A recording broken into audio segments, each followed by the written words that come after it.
Function parameters. Function parameters are variables local to the function taken as input to do a task when the function is called and are part of the definition.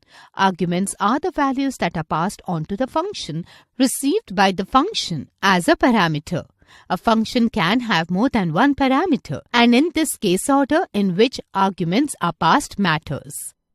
So, function parameters are the names listed in the function definition, and function arguments are the real values passed to and received by the function. Example: to calculate the volume V of a cuboid, you need three variables: length L, breadth B, and height H. The formula to calculate the volume of a cuboid is volume equals length multiplied by breadth multiplied by height.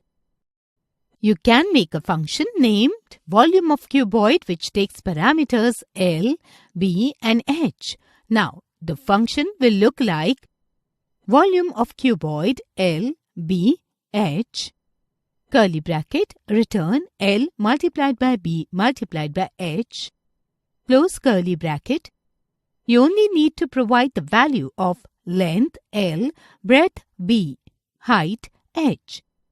Thus, the variables accepted by a function to perform the set of tasks defined in its body are called function parameters.